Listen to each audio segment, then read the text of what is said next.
Welcome. Oh my god, it's another Sunday. Wow. Here we are again. how are you? How's everybody? My name is King. Welcome to the chat. Welcome to my channel. Today I will be having a little snack of toast bread with cold bottled water. So it's pure water that I turned inside the bottle, so whatever. Yeah. So I will be having this while on stream. Hope you don't mind.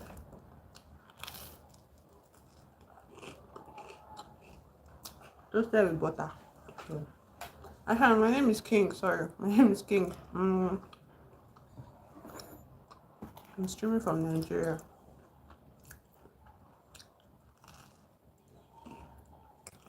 I know some people don't like watching people eat, but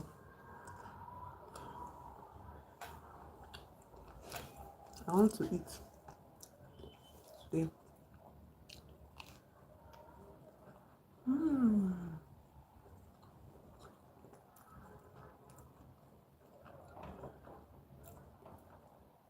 Hello, Massimo Fina. Thank you for the compliment. Welcome to the chat. My name is King. Where are you from?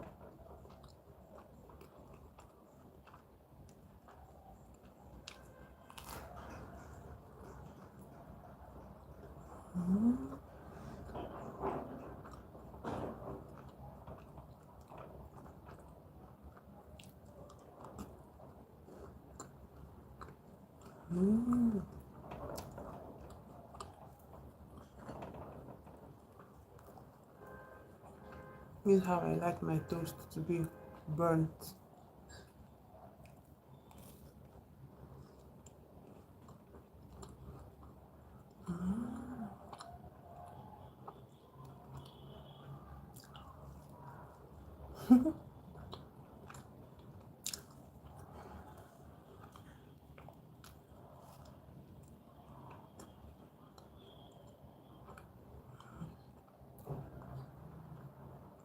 With butter.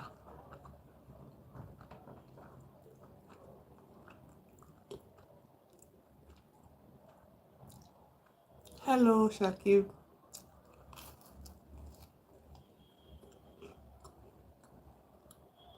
Hello, Brave. Hello, Banta. Hi. Hello, Sunday. I'm eating bread, toast bread with butter.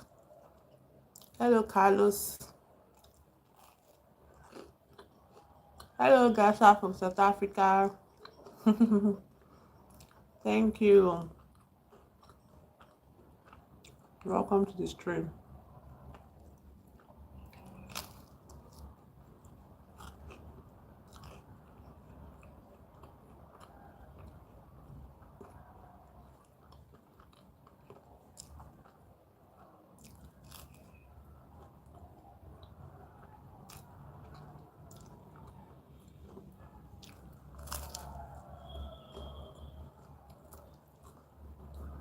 Thank you, Agbi, for the compliment.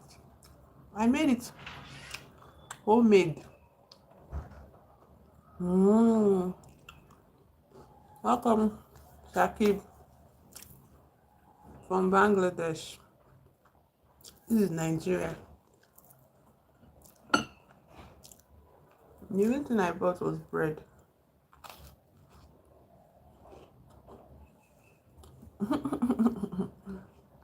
Um,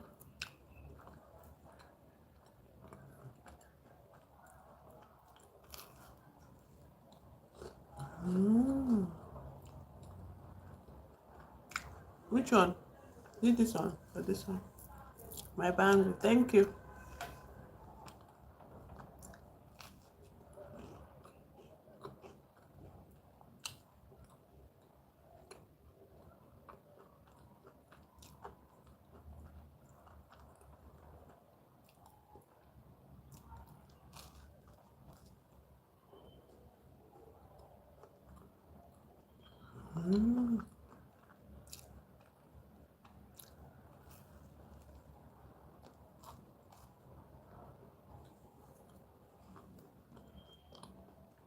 Hello, Chinedu. Sunday because I don't want to.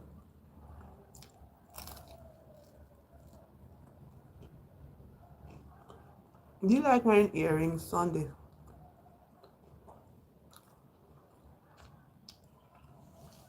I don't like wearing earrings.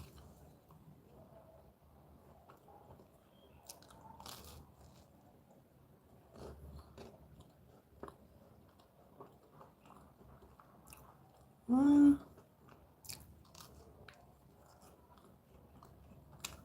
I like makeup. Thank you. Happy Sunday, Chinedu.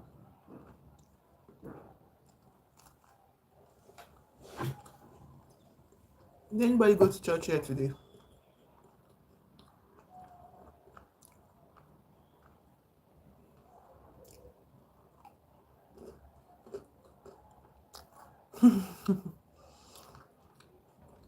Thank you. I like my eyebrows too. I'm the one that shaved it like this. Sometimes I shave everything. So someday you can come into my channel and see that I have no eyebrows. But thank you, Sunday.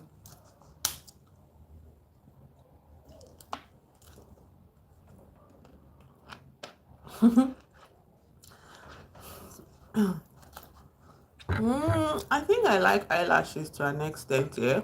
Like the reason with eyelashes is that if I get frustrated, I just used to pull them out. Thank you, Sunday, for these compliments.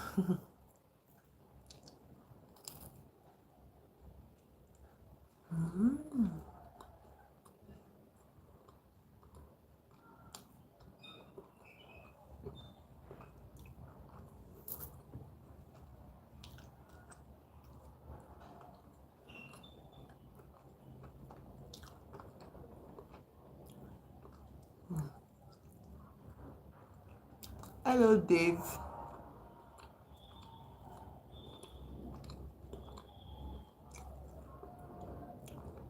Hello, Innocent. My life is okay. Oh. I hope you're having a good day today. Good afternoon, Innocent.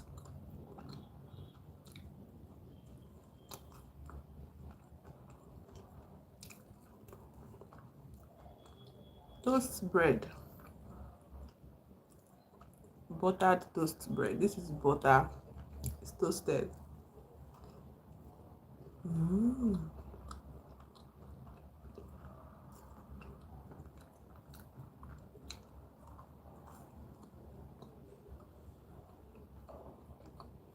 How brown it is.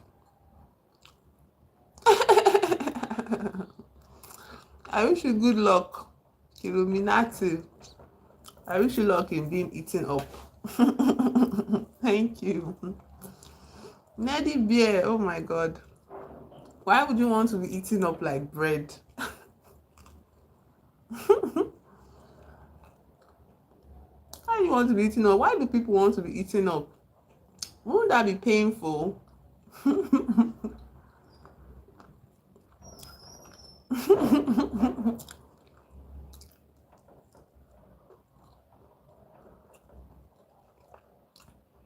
But I wish you people luck. I hope somebody eats you in the way you like.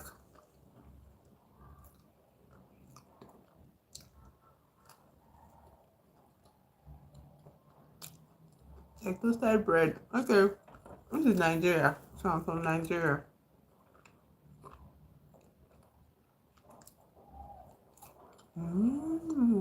Ah, that's finished. In Nigeria. A plate is empty.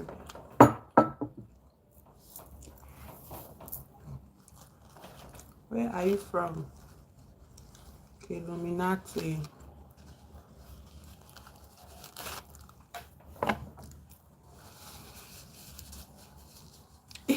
Are you from an African country as well?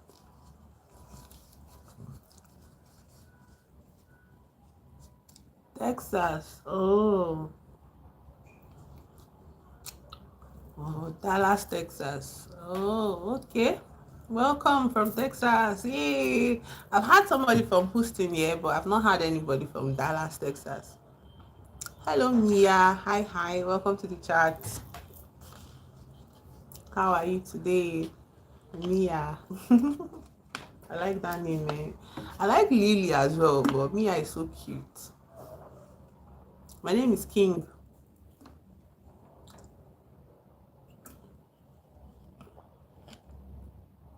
Thank you. I hope you are blessed too. Speaking of God, did anybody go to church today? I didn't go to church today. I don't even go to church anymore, but I'm curious. Dum, dum, dum, dum. Maybe I should bring more things to eat on stream next time. I was thinking maybe people will be disturbed by my eating. Turns out people don't mind people eating in front of them. So that was my eating session. It's over. Oh, I could eat a whole bunch of toasty bread. Thank you, Mia. I assume that's for a very good reason. Oh, dun, dun, dun, dun, dun, dun, dun.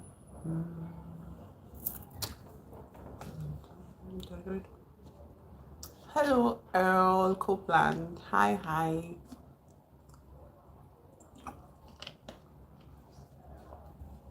Earl. Earl is such a distinguished name. Earl. I feel like Earl is a title, yeah?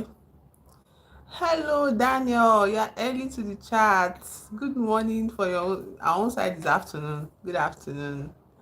You are early today. Welcome, welcome. How is your day today now? Did you go to church?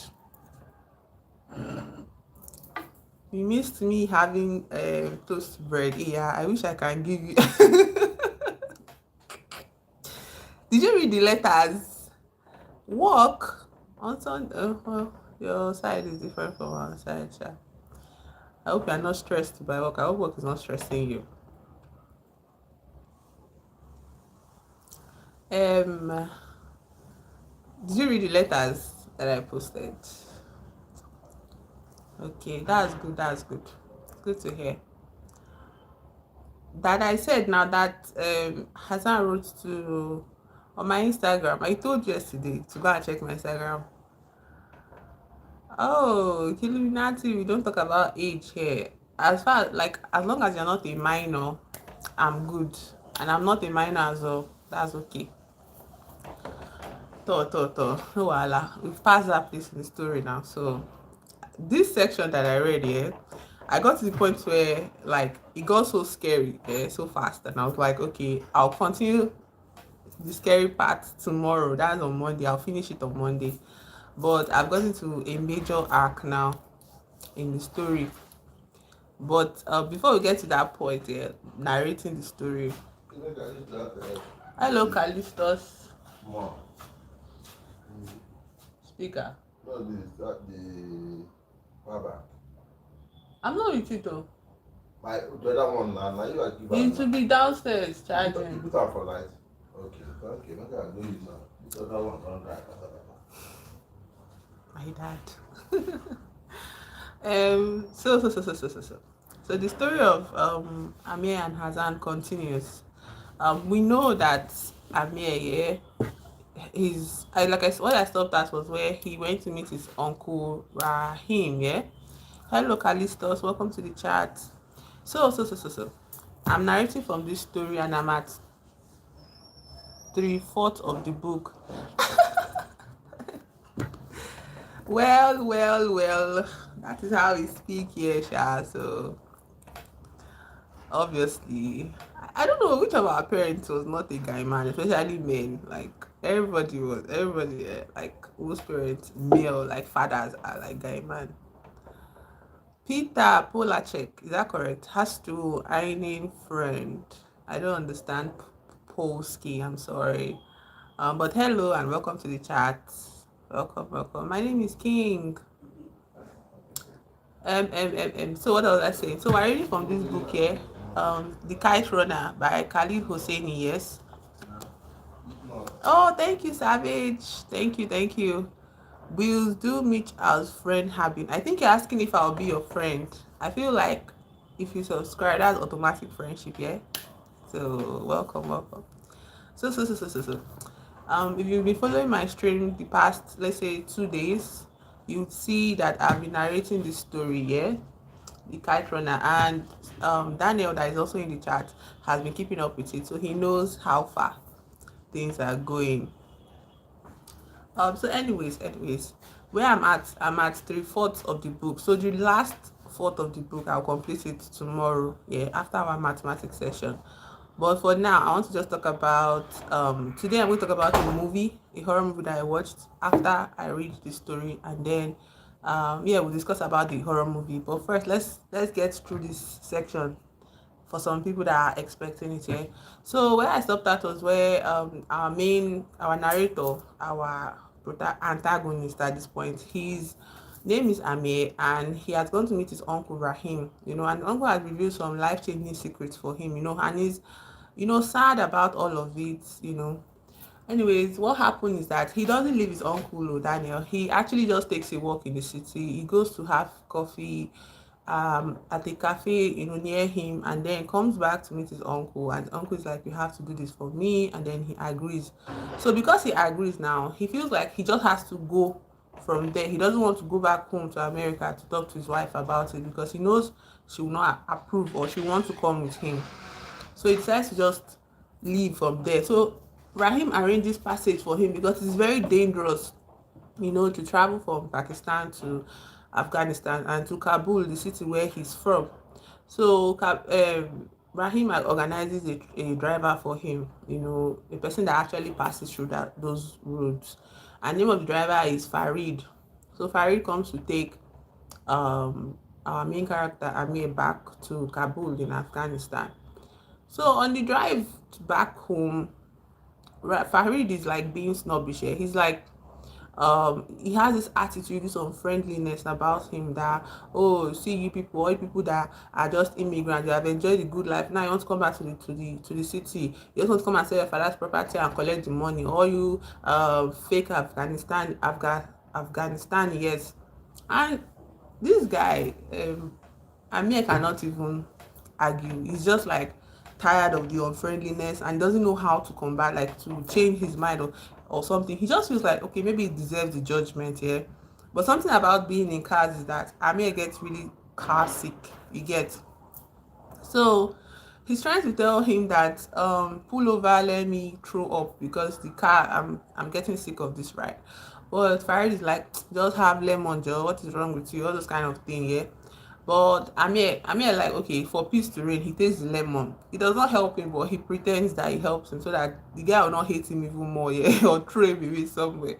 Even not for the fact that Rahim assured, Rahim was the one that connected him with Farid, yeah, he would have been worried about that. But there's some kind of level of connection and relationship between Farid and Rahim. So, anyways, Rahim tells Amir before he goes that Farid actually has experienced a lot of losses in his life, as in he stepped on a minefield once, in their town, and he had 3 of his fingers on his left hand blown away. These 3 fingers, yeah, and then 3 of his toes also blown away on one of his legs, yeah. Then his 2 daughters or 3 daughters stepped on the landmine, and all of them, their life ended. So he has experienced a lot of tragedy, you know, and he has also been in Afghanistan throughout this whole process of the Soviets. Yeah, throughout the whole process of the Soviets taking over the country, the Soviets leaving the country, and then the Taliban's taking over the country, and all of that. One thing you notice in the writing is that has Amir really breaks down, like the author really breaks down for us how bad, and how really mean spirited these Talibans are to the people of Afghanistan. Yeah, they came in as if, oh, we are here, we're taking over the country from the foreigners, but in the end of the day, they turned it into a dictatorship for themselves. Like They go around, they say they are Muslims here, and they just kill people at will. They extort people. Meanwhile, there's a group of people, that are benefiting from this terror and this destruction, and those people are the rich people, the ones from Pakistan, all of them. Like he mentions it in the story, like Amir, Farid tells Amir later on in their discussion. It's fiction, but it's written by an Afghanistan man. Do you get? So that means he's taking some bits of reality. Do you get? To show the situation in his country at the time. Yeah, this book was published in 2006. So at that time, I guess you would have been hearing about war in that place, yeah, in Afghanistan, yeah. So I feel like it's still ongoing because people are, migrating from there to other countries and all of that. So the situation is actually very dire. I think at the time he was writing the book. It's not fiction. It's fiction. Sorry, it's fiction. But if you are from a country that is experiencing war, and you're going to take from reality to make your story, you get more full, more, how to call it, interesting. Yeah, so you understand. So, anyways, before we get to that point where Farid is telling Amir, Farid hates Amir's guts just because it's like, oh, you escaped. Hello, Banta from America. So it's like you escape. We that we stayed, we are the true, we are the true indigenes. You just come back, you want to take money, you want to take your father's property and all. So Amir did not say anything. So as they're going on the road, at some point, Amir is like, please stop the car, I have to throw up, because they have a very bad disagreement. And then eventually Farid takes Amir to his brother's home. And his brother's home is his elder brother, Wahib or Wahab. I think it's Wahab. So Wahab welcomes Amir like a guest. And one thing you have to know about Afghanistan people, which we see throughout the book, is that they are very welcoming, to their brothers, to their sisters. They see everybody as one big, as far as they're from Afghanistan, yeah. They love you, like not real love, but like this kind of welcoming energy they have. They pay respect to visitors and all of that. So they brought him to their home, and he sees that all of them are literally sitting on the floor, like concrete floors. The house is barely standing. The walls are bad, they're just very poor. And he's wearing this fancy watch, you get. He sits down, and his children, like Wahab's children and this guy's children, are looking at him. And then his wife is living with them. Both of them wives are living in the same place here. And the women never ever make eye contact with Amir. They accept his greeting like salam alaikum and say alaikum salam. They welcome him, but they never make eye contact with him. Their faces are shrouded in this their hijab, the scarf and all of that.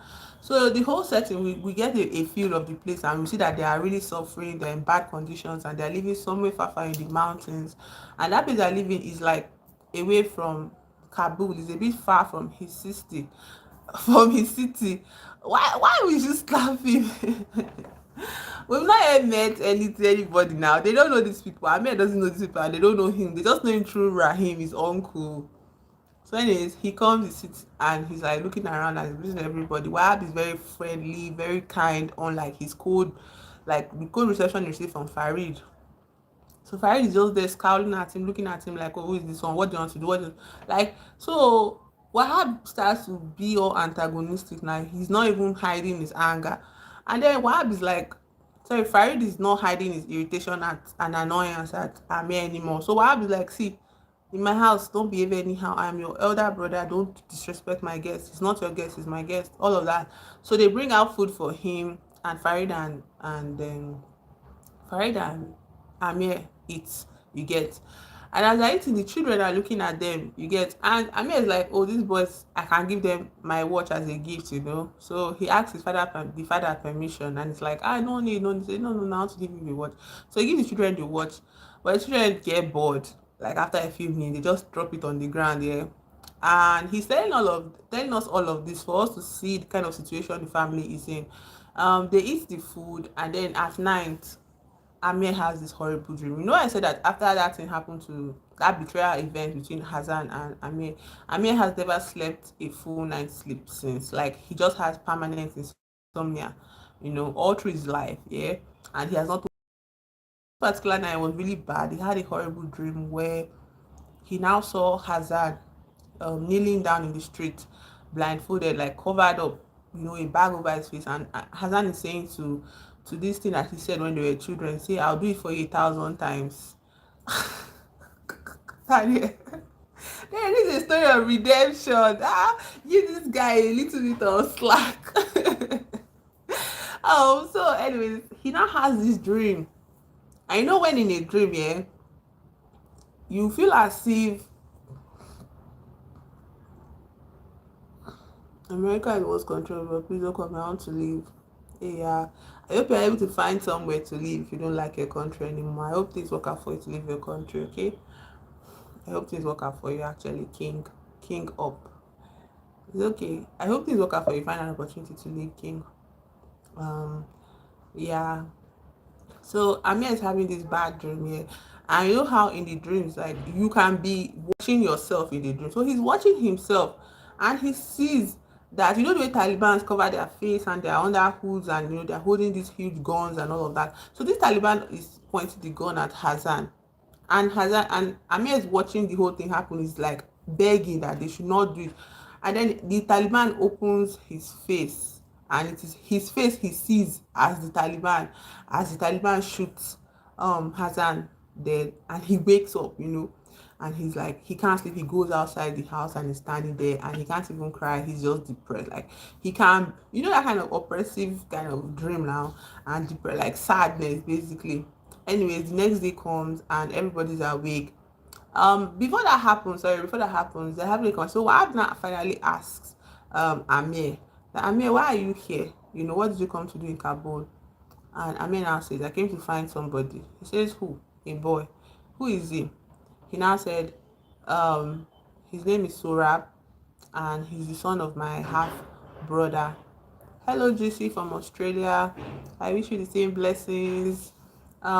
He says I'm here to look for the son of my half brother, and all of them are quiet because it's like any way, like even Farid now melts, because he thought this guy was just coming to be, the typical like relative that just coming back to claim their father's property here.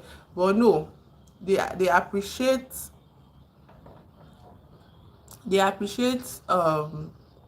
what was I saying? They appreciate the fact that he's coming to save a child from the dire situation of the country. Do you understand? So, and he's taking a risk. It's not like he has anybody in power here. He's just coming as an ordinary man to find somebody. He might not make it alive. Do you understand? So that is why they understand the gravity of what Amir is trying to achieve here, in the war-torn country.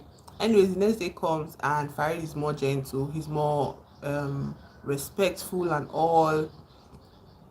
So he now drives them and he tells Amir that the city you are looking at, I want you to prepare for the worst and then expect worse than the worst. Because Kabul was such a beautiful city, okay? It's where Amir and Hassan grew up in, and they had the best time of their lives as children growing up.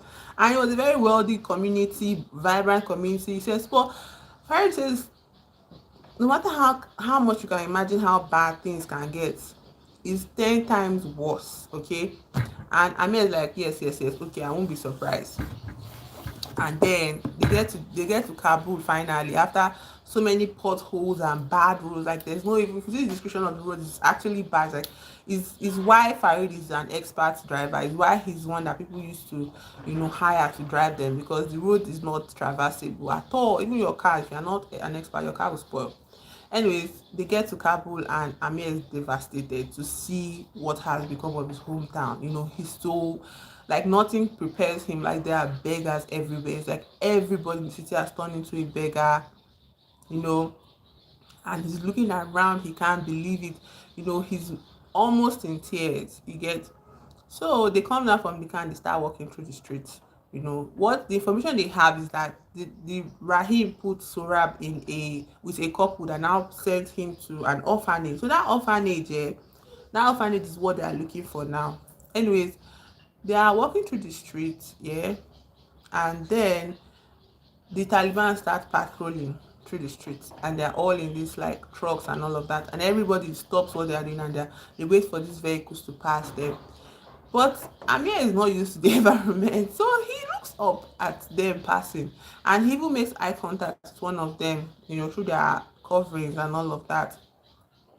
And that one looks at him till he passes, and then immediately they pass with their trucks here. They don't do anything, they pass with their trucks. Farid is like, are you insane? Don't ever make eye contact with these people ever in your life. Like, don't know how dangerous it is. Like, they are looking for the slightest excuse of provocation, to kill people, to hurt people. And one thing you have to know about Taliban is that they practice Sharia law. Yeah. So Sharia law is the order of the day in the country right now. And so a lot of people have lost their homes, lost their lives, lost their family members, lost their children. American. I've not watched that movie, but a lot of people have lost their lives. They've lost everything. Yeah. So there are people on the street begging, and then as they are standing and Farid is warning him, a beggar holds his hand and tells him, "Oh, Akasabi Sahib," like, greeting him that, "Please spare me money for spend me money for food and all of that." And Amir turns to him, he feels so bad. He now gives him money, and so the man now says, thank you or whatnot. Then he now asks the beggar, like, he now says, "Please, do you know this orphanage home?" The man says, the orphanage home is no longer there, or there's nobody there anymore. So if you want to find any orphanage home, you have to go now, direct them where they can find. He now asks the man that, does he know so person like Hassan or Surab, and it's like, I don't remember anybody. Everybody is lost. Everybody is like, you can't find people anymore in this street. They are either dead or nowhere to be found. So there's something the man says here. The man now says something about how, wait. He now mentions a like a poem. He reads it out. I wrote it down so that I won't. Did I write it down? Let me look at the book. He reads out a poem. So the beggar says, but like the poet says, how seamless seemed love, and then came trouble. And then Amir is like, oh, I know that poem. Like, it's written by Hafiz. I think there's this group of poets here that is very popular in their country or in that area. I think they are the Middle Eastern, yeah. They are from Middle East, yeah. So they are Hafiz, Khayyam, Rumi, Bedel, Jami, and Sadi. So the man now, like, surprised, why is a beggar, like, how is a beggar quoting poetry? And he tells Amir that he was once a lecturer at the university or so. And Amir now says that that his mother taught at that university. And he's like, what is the name of your mother? Amir now tells him the name of his mother, and he says, oh, I know her, like, we were colleagues, and she was very great and all of that. And Amir is like kneeling down with the man now. Farid is like, let's go. He said, no, I don't care about my mother, because throughout his father's life, father never ever spoke about his mother. I don't know, because of the grief or whatever, but he never told him much about. He only could glean information about his mom from the books that she left behind. Yeah. So this old man is now telling him, oh, he taught her that at that point, yeah, she was even pregnant, and there was one time that he had this conversation with her, the last time before she died. She died in childbirth. So at this point in the year, in that time in their life, yeah, she was speaking to him, this old man, this lecturer there, and she said to him that, I'm so afraid. And he says, why? She said, because I'm so profoundly happy, Dr. Rasul. Happiness like this is frightening. I asked her why, and she said, they only let you be this happy if they are preparing to take something from you. And I said, hush up now, enough of this silliness. You get, so like that kind of, it's like sort of prophetic, yeah, what she said. You get that? Because at the point of her pregnancy, that point she was ready to give birth to Amir, but like she was going to die. And then Amir growing up was hell for too long before the war happened, and now the Taliban's have taken over. You get, like, where is all that happiness and peace? Yeah. Anyway, Farid is like, we have to go, it's enough. So anyways, he tells the man that please, I'll come and look for you again so I can find out more about my mother. He says that, can you tell me one thing again about my mother? So the man now said something um like he will try to remember, he'll try to remember anything can remember that. Amir now said, I'll come and find you again. But Amir now Amir now narrated to us that was the last time he ever saw that man, because how will you expect him? He cannot stay in one place now. He's a beggar, doesn't have anywhere to live. Also, his living situation is precarious. He's homeless in a country that is controlled by dictators and just terrorists. Yeah. killing people anyhow on the streets, there's no guarantee that he would meet again with Amir. So anyways, that was the end. But I really like that moment because truly, truly, Amir was so desperate to know something about his mom as a child, and his father did not give him one thing, not tell her, just said you killed your mother, you're not man enough, all of that, yeah. So, anyways, Farid drags him off, and they go and they find the orphanage home. So when they get to the orphanage home, they find the director. His name is Zaman. So they knock on the door. The man comes out and says, what can I do for you? He says, we're looking for this boy, and they show the picture of Surab. He now says, I don't know that person. I don't know that child. He goes inside. Before he goes, he says, please now look at the picture. Like, you not even spend 5 seconds. Say, I don't know the boy. I know everybody in this orphanage, but I don't know this boy. He now went inside and locked the door. So they now knocked again, and he was at the other side of the door. And they said to him that, please, we're not with any Taliban. We just want to take him. I mean, I was like, I want to take him. He's my nephew, right? So your brother's kid is your nephew. Like, he's my nephew, and I want to take him to America to be safe from this country.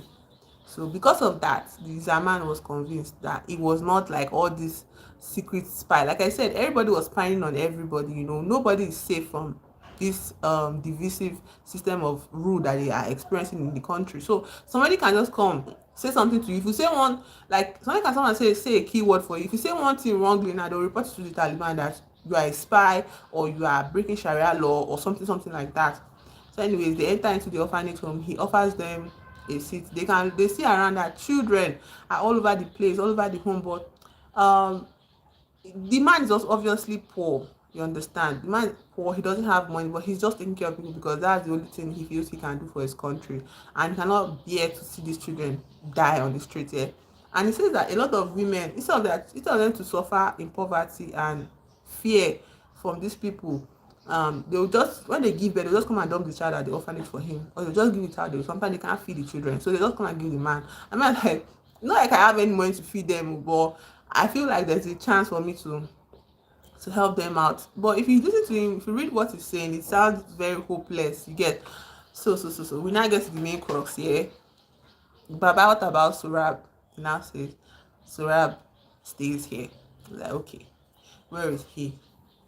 Baba now starts to smoke cigarette. He say, well, the thing is that these children barely have food to live. They eat bread and tea for breakfast and dinner. So I have to do anything to survive. Farid is like, and what does that have to do with Surab? He says, well, there is this Talib, this rich Talib that comes to the orphanage. Hey, two of them have lost their mind. Like, yeah, there's this rich man that is a Taliban. He comes to the orphanage and he pays this director, this Zaman, money. So that Zaman will now give him a child of his picking. Do you understand? And he picks girls sometimes. He picks girls, but sometimes he picks boys. And this time, before they just came, yes, basically sold Surab to the Talib. I said, my heart was just like, should I stop here? Should I stop here? I beg you. Should I just stop? Please, I beg you. Should I just... Fuck. Anyways, Farid is enraged. He almost kills this guy. Like, the children start crying. Amir is begging him. He says, please don't kill... Farid would have killed this director. Farid would have killed... He said, you are selling children. And you are calling yourself orphanage director. Like, what the hell are you? He said, I have to make money so that these other children will not die. He said, are you mad? He said, I will kill you. Farid is enraged. You cannot stop Farid though. So Amir now said, thank God. Ask me a question. Amir now said, look, if you kill him, what about these children? Are you going to take care of all of them? Consider the children, please. So, because of the children, Farid now let go of him. Now spat on his face. Now spat on the director's face. I'm narrating something innocent. You can enjoy the storytelling, I'm telling you.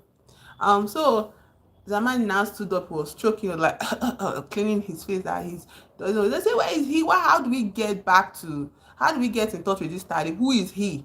Now, this Talib is the head, like he's like the major officer in charge of this Kabul city here. He's the one in charge of the region. So he's the one that calls the shots. He's the one that demands for people's heads, kills people on the street and all of that. So they say, if you go to Zaman after that, if you go to the stadium, remember that stadium I told you that they used to watch ball that time that this Amir was a child. That stadium has turned to hell now. Like it's now like filled with holes, potholes, everything. It's in bad. There's no grass. It's only sand. But people still used to play ball there.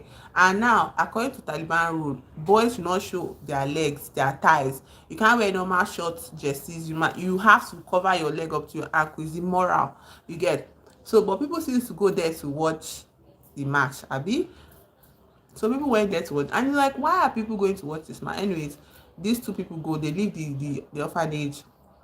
Ami and Farid go off to the stadium to watch the match. So to meet this man, they say he always comes there, blah blah blah. So when they get to the stadium now, a lot of people are gathered. And like it's not like there's anything to celebrate. Why is the football like still going on? Why are people still playing football and all of that? But the team come on, both of them play. There's a huge pit at the back of one of the goals post here.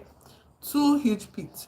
So what now happen is that when they get to halftime here, a truck, like several trucks rolling, and you can see this tali that Zaman was talking about in the truck wearing sunglasses, yeah, and he's on the seat.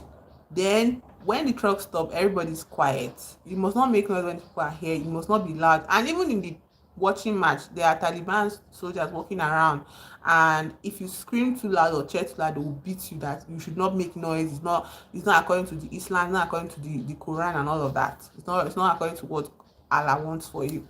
So everybody's kind of now everybody's like hush hush. This man comes down, and they now drag two people out of the back of another vehicle.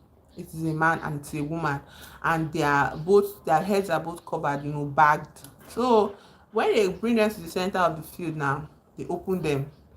They open their faces. This man now starts reading from the Quran and starts saying that the punishment for adultery, the woman is crying and screaming and they are beating her that she should shut up. She refuses to shut up. The man that they've arrested, he's not even, his face, he has given up. So they now say this Taliban, this headhunter, he comes down and is like starts preaching to the crowd. So they now take these two people to those two holes at the back of the goalpost here. When they take them there is now this huge mound of stones, yeah. And then this talib now comes and says that his punishment like this should be stoned to death for adultery, blah blah blah blah blah. So these two people are alive, everybody's watching, and Amir is like in horror, like he's sure Farid is like this is what's happening, you get. But I mean, like looking around, like nobody will talk, nobody will say anything, you get, and nobody can say anything yet. So they now the soldiers, the talibs, they start to stone these people alive to death. So they stone the man, and Amir covers his face, he covers his eyes, he doesn't want to watch the whole thing, he bends down. So when there's no longer any noise, people were shouting at first when they throw the first stone, everybody be like, oh, second stone, everybody now stop shouting. It was not like asking Farida, is it over? Farida says it's not over, but people are tired of shouting. Like at this point, what's the point of shouting? What can he do? He's just one person now in the stadium, and he's in their country. Like he's in his country, yeah, obviously, but everybody else is not doing anything to the issue. Like you get, but I get that feeling that you're talking about. This feeling of like powerlessness that he always expresses, that he cannot do anything about any situation. Do you understand? So, anyways, the stoning happens, and he raises up his head to look at, raises up his face to look at what's happening on site. And then this talib guy now says somebody should go and check the pulse of the man that they stoned, you get.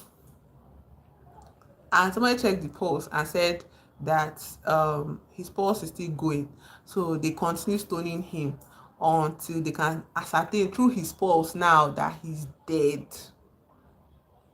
Not because they stoned him to a bloody mess. The woman too is long dead as well. They stoned the two of them. So when that happens now, somehow Farid now says, okay, he will make an appointment with the Taliban. He wants to see him. So Farid goes to approach a soldier and tells that he wants to see the head honcho. And this process, there's no hardship. You can see this man anyhow you like, anywhere you like. He will see you if you want to see him. You understand? So they make this appointment for 3 o'clock. You know that they will see him at 3 o'clock. That's the head talib, Amir and Farid. So Amir and Farid now say, they now tell him that yes, the man we are going to see at 3 o'clock. Anyways, he drives away, and they leave the stadium. Two of them leave the stadium. They start, tracing their way to the man's house, the talib's house. And as they keep driving, as they are driving, they now come across one place. And from that point that Farid is on with the car, when he looks outside of the window, Amir, he sees his father's house. Father's house is overgrown, it is in bad shape and all of that. But he's like, Farid, I have to see my house. I have to see my house. You get Farid like, okay, 10 minutes. And Amir starts running down the road. He wants to look at his house. He looks around. He sees all the places that him and Hazan, played with. He starts thinking of, oh, if him and Hazan had even met in life, what would have happened? He goes to all the places they used to go as children, all the landmarks they left as kids. He sees that everything is still the way it was. Like when they go up on a mountain, on a hill, and then they leave one colored stone and they make one kind of mark that this is our mark, we're adventurers, like the memory trip, like the trip down memory lane, reading it feels very painful. Like I felt very, very sad. Like I was now playing Frank Ocean's Godspeed, yeah. Like that song is so sad. I feel like if you want to read this book, you have to play a certain type of song, yeah, just to help you with the feelings. Like I don't know, it was just a lot. So anyways, Farid calls him again that come, we have to go. And Amir lives there, determined to get Surah back. So now they now make it to where the head Talib's house. So now, hey God. Oh, prepare. You are not prepared. You are not prepared. Okay, so. What was I saying? When they reach the house, Amir tells Farid that stay here in the car. You get, I will stay here in the car. I will do this by myself. Do you understand? This is the first time. Now, when he says he will do this by himself, you know what Amir starts to think about? He starts to think about how he starts to say to himself where I think it's his father that told him that his biggest weakness is that he never does anything for himself. Do you understand? He says that his own is that he allows people fight his battle for him. When he was a child, it was Hassan fighting his battle for him. When he moved to America, it was his father fighting his battle for him. You understand? So now, he has always been a coward. That's what he said. Let me read the particular quote. He said that actually, I was like, okay, maybe redemption is near. Maybe redemption is near. Wait. He says, this isn't you, Amir. Part of me said, you are godless. It's how you were made. And that's not such a bad thing, because your saving grace is that you've never lied to yourself about it. Not about that. Nothing wrong with cowardice as long as it comes with prudence. But when a coward stops remembering who he is, God help him. Exactly, no courage. So this is what Amir, this is the small talk Amir has with himself, but he steps into the house of this Talib man. When he steps into the house of this Talib man, they usher him. So I told you, did I tell you that when you enter into Afghan, like that, the country, as a man, you have to have beards. Do you understand? The way like our fathers, imams used to have beards, like every man has to have beards. So Amir has never grown a beard before. So Farid went to buy woven beards because they sell it for tourists and people that want to visit the country. So they wore it for him. So immediately he enters the house, the Talib is sitting down on a table at a table, yeah, and they prepare the seat for him to sit. So he enters and he sits down, and then there's a soldier at his side, there's a soldier at this side of Amir, and the Talib is looking at him with the same sunglasses, yeah. So he now says, the Talib now looks at him and say, yeah, I think it's also part of a religious expectation. Like, you must, the way women wear shorts, I think for men you have to grow your beards out. Like, it's religious, I think. So the soldiers are flanking him on both sides and the Talib facing him. So the soldier looks at him. The talib looks at him like the head honcho is with sunglasses. With sunglasses, he's looking at him, and he smiles and he says, "When you're here, you have to be yourself." And Amir is like, what? I don't understand. And then the soldier by his side slaps him immediately, and Amir feels like pee coming out, but he holds it. He wants to pee because he's scared. The soldier is holding a gun. Oh. So after he receives the first slap, he says, then the talib gives this guy, the soldier, a sign, and then they rip the beard from his face. He gets, and the talib is laughing at him. Ha ha ha! At least now you are your real self. And when I'm reading this thing here, there is a sense of familiarity I'm getting from this talib guy, but I'm like, okay, how? Anyways, they keep talking, and then the talib guy is like, so what do you want? He says, I'm here to collect, I'm here to find a boy. He's like, which boy are you looking for? He says, Sorab. Say, ha ha ha ha, Sorab. Okay, how do you intend to do that? I said, I'm here to take him to America to have a better life. Man, say, wow, you have this thing, you have guts and all of that, yeah. Anyways, Amir is just there like shaking, and he's like,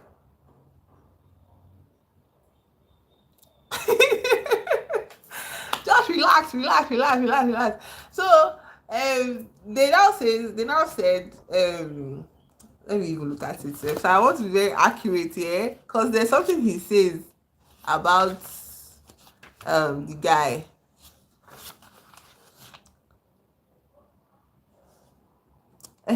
So what happened?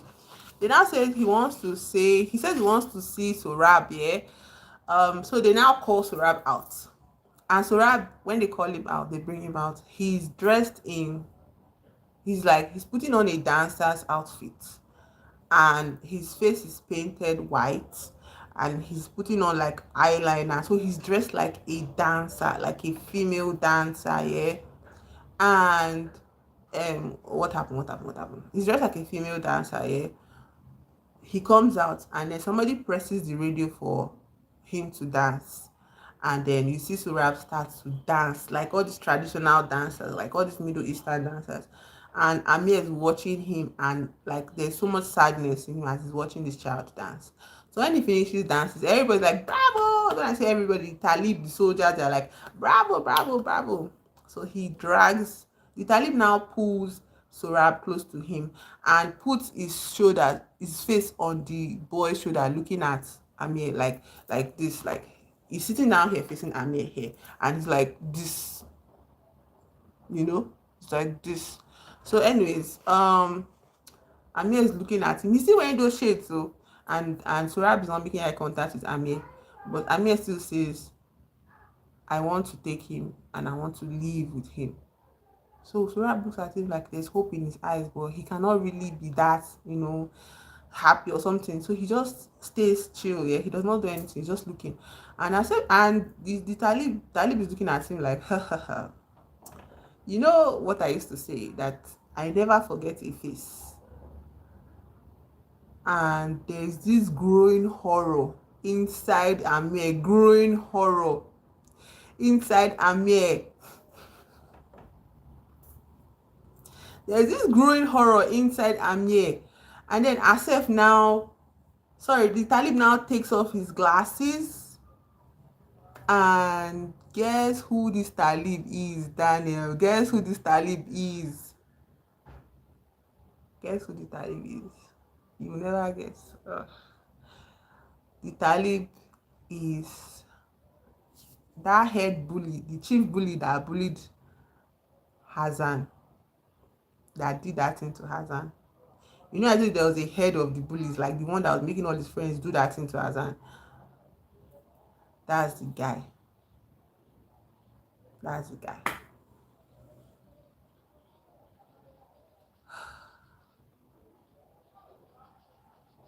And Amir is like, what the hell? Why are you here? You get like, how? Like how? Number one, his name is Asef. That head bully, his name is Asef. And Amir is like, why are you here? Let me wait for you to process it.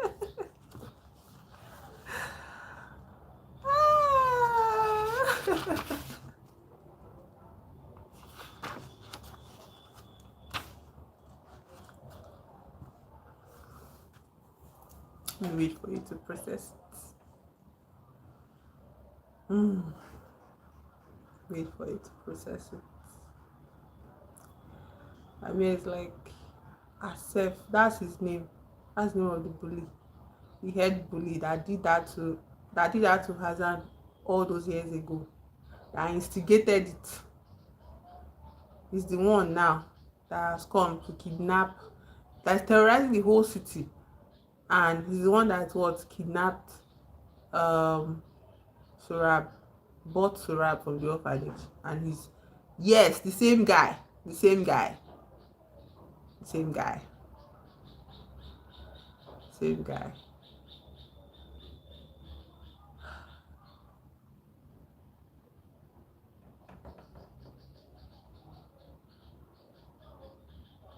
I don't know, like I told you that if you're reading this man's book,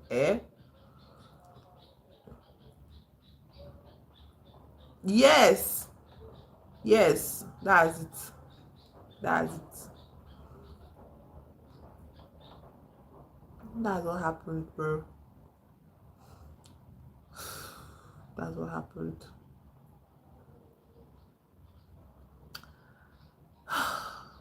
So. And I told you that before he did that thing to Hassan back then, yeah, Hassan had already fought him off with his catapult. And the way Hassan fought him off, Hassan shot a stone into his eye. Yes, nice horror. He shot a stone into his eye. And then that eye never healed. Yeah, that eye was scarred. You understand? And this boy, that boy then, that Asif, he made a promise to Hassan that I never forget the face, and I would never forget this. And so he did that thing to Hassan. And like, okay, you've done it to Hassan. Then again, killed Hassan. Your soldiers killed Hassan. Now again, you are now taking his child. Why? And one thing you have to notice that when Amir was telling Farid and Wahab about his plan to take Surab, they were asking him, why would you do this for a Hazara? When I say Hazara, I said them Hazan, they are of what? They are of lower caste. So they kept on asking that, why would you do this to a Hazara? And Amir is always like, he always, any set of sympathy he feels for the country, it dries up, because it's like, if people want freedom and you're still insisting on class differences, on casteism, to rule you people, like you people are still referring to people as lower caste and upper caste, and you want your government to be one that allows everybody to be free. Like, people are not serious yet. People are not ready for freedom. So in this case again, you get, Asef was now like, Asef is the name of this Talib guy, the bully, the head bully and everything. So Asef is like, okay, like, Amir, how are you now? Like, as if he's reconnecting with an old classmate, because they're all mates. Like, how are you now? And Amir is like, what do you want? Is it money? I'll give you money. How much do you want for him? Let me take him away from here. And Asef laughs. Asef says, if I wanted money, my parents that are in Hawaii currently and are doing real estate business while my mom goes around the whole country club, if I wanted money, I'll ask them to send me money. I don't need money. I just want to make the world a better place. I was like, what are you talking about? So from childhood, yeah, Asef has always tried to be friends with Amir, basically because both of them are what, upper caste, and their parents, their families are extremely rich. When I talk about wealth, yeah, generational wealth. Like, Amir is from a descendant of what, like the emperor. Like, his grandfather was the emperor of Afghanistan in the days of the monarchy of the country. So that's how wealthy and like wealthy Amir actually is. Hello, Angel. Hi. So Asef, his parents are like influential individuals in the country as well. So you just imagine that automatically both of them to be friends. But he sees Amir running around with Hassan, playing, and it's like, ah, why are you hanging around with, I don't know, my dear. He says what he says, he begins to say is that, like, so let me now tell you Asef's background, because Asef is what is explaining how he became this head Taliban of this Kabul to Amir. So he says when everybody was running away, when the Soviets invaded the country, his family didn't make it out of the country, you get. So they came, they took his family's wealth, they took his family's properties, his parent properties, and threw him himself herself into prison. And so when they threw him into prison, daily, he says what happens to him is that daily there will be this soldier that comes to the prison, pulls him out and beats him within an inch of his life with his steel-toed boots. Like he would kick him with his steel-toed boots. And then he says one day he developed kidney stones. And if you know anything about kidney stones, passing kidney stones is one of the most painful experiences. Like, but you just have to go through that process. Once you have a stone like kidney stone, you have to pass it out, through urinating or whatever.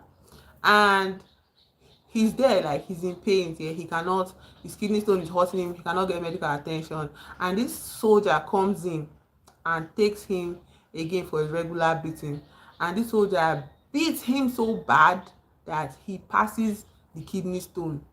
And once he passes the kidney stone, he feels so much relief. He starts to laugh. And the soldier is beating him that he should cry, he should suffer, he should be in pain. He laughs through it all.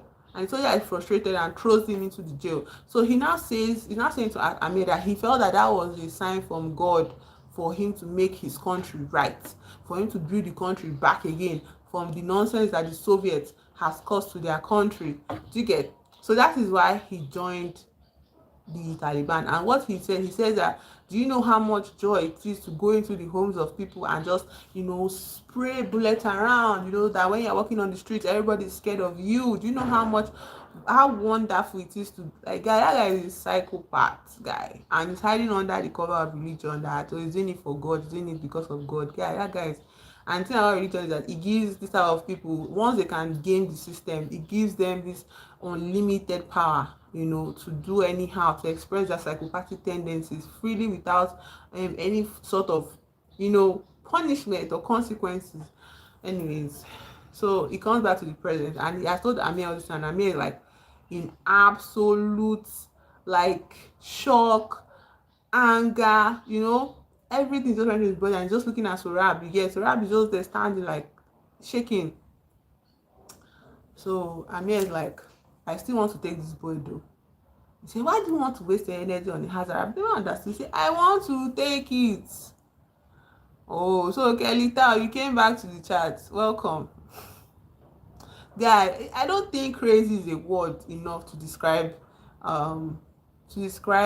what this thing that Asef is. There's literally no, I don't think there's a word yet.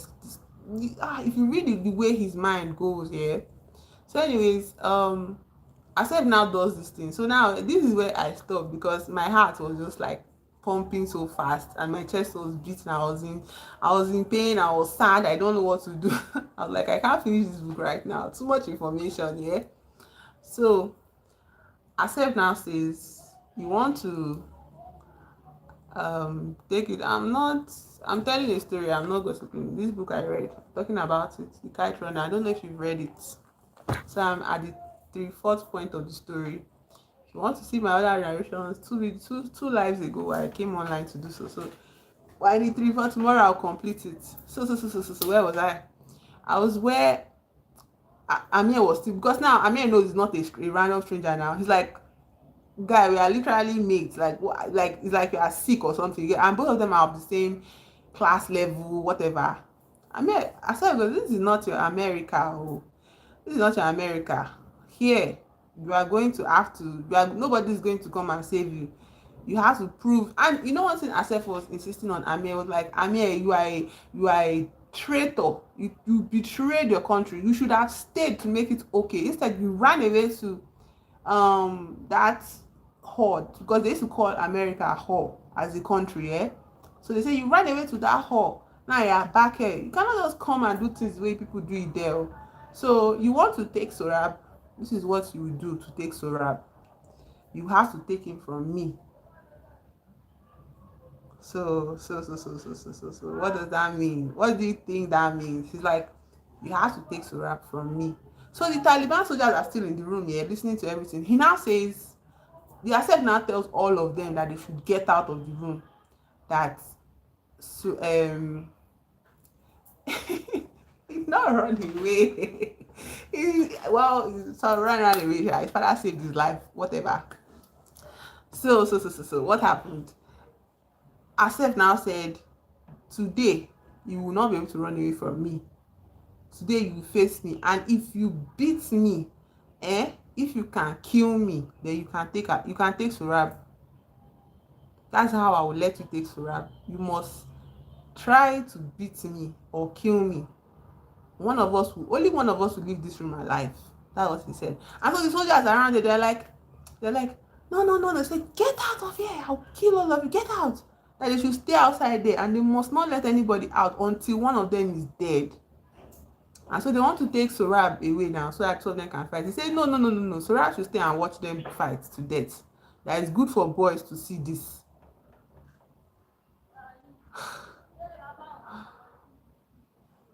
Oh, wait, where are you? Where are you in the narration? Where did you hear me last? Okay. I'll hold on for you.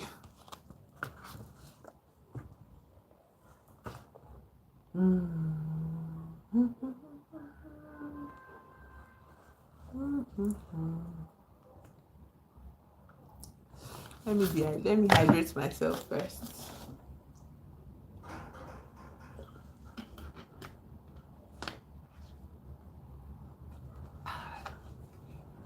So before we continue, I'm curious, has anybody read this book as well? Or has anybody read this book, what, any of Khalid Hosseini's works? I read A Thousand Splendid Suns when I was a child, and that book really wrecked me so bad. Also, as a child, reading books so voraciously or ravenously, there's this thing, there is no real, how to say, me how to say this thing, there's no real marker of a break. Yeah, like when I was a child, when I used to read books as a child, I didn't read with the mindset of, oh, I should take a break in between, or I should just decompress from all of the sorrow that I've seen in the book. Hello, Zakar Abdullahi. Welcome to the chat. My name is King Zakar Abdullahi. Yeah, welcome to the chat. Yeah, so I'm reading this book. I'm narrating the story of this book, The Kite Runner by Khalid Hosseini. We don't answer questions like that, Abdullahi. So yeah. Anyways, I'm narrating this book. I am at the fourth mark of the book. So very pivotal point. But like the thing about Khalid Hosseini's works is that you can't really there's no peaceful moment here. Like the only peace you get is when maybe it's narrating if when it's narrating the setting of the world, of the characters, it still breaks your heart a little bit or somewhat. Yeah. And as a child, I was reading it. I took in everything. I didn't sleep. I read this book by candlelight. I read this book by lantern. I read this book with torchlight. I did not stop reading this book until I was done. Like I got to the final page, and I don't even think it was even complete. No, you can't get my WhatsApp number. I don't even think. What to say? I don't even think I even completed Miriam A Thousand Splendid Suns, because the book was so worn out and it was old, but it was a very, very big book, like this very big book. Like I'm still looking for a physical copy of it. I borrowed somebody when I was small because I was so excited to tell everybody about my story, about this wonderful book I saw. I read this story and I wanted everybody to enjoy it with me and talk about it with me. But when I borrowed it out, Or when I lent it out, it didn't come back to me. I don't know. That's just how the borrowing circuit is. When you lend people books, sometimes it never ever comes back.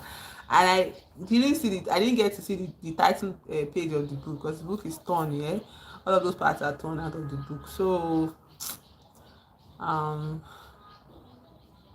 it's just a matter of privacy now. Why would I give somebody I just met on my WhatsApp number?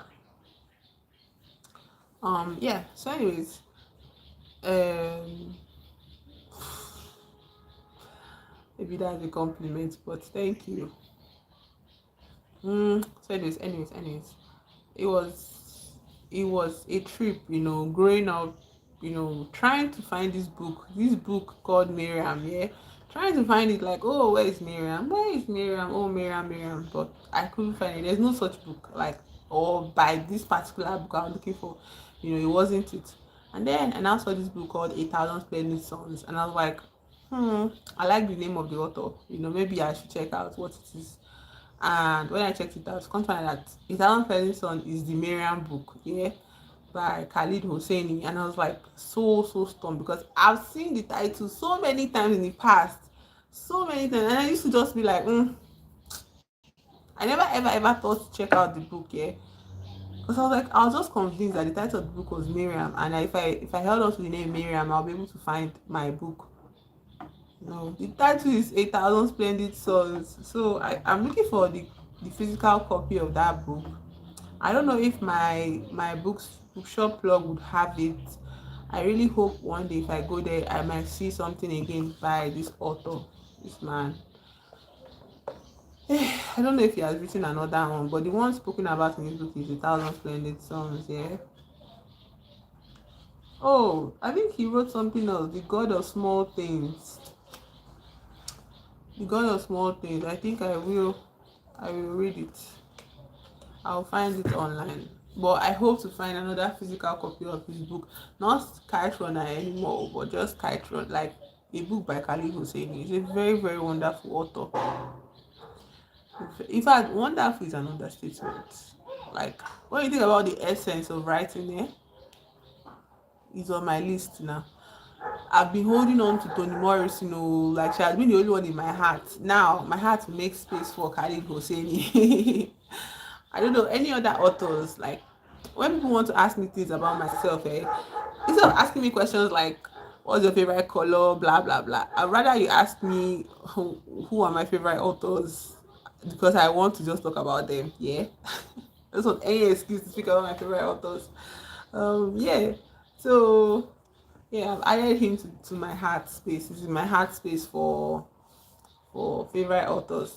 There's Toni Morrison. There is now there's Khalid Hosseini, one of my favorite authors now. Um, yes. So I was talking about the story, and I was talking about all the things that led me to this point. So after I get through this narration of 3/4 of the book, I'm going to read the rest of the book, and then I'll narrate it again tomorrow. So I'll complete it. Um, the title of this live, I made it to be, what do you call it? What? Mother. So I'm curious. Has anybody seen Mother?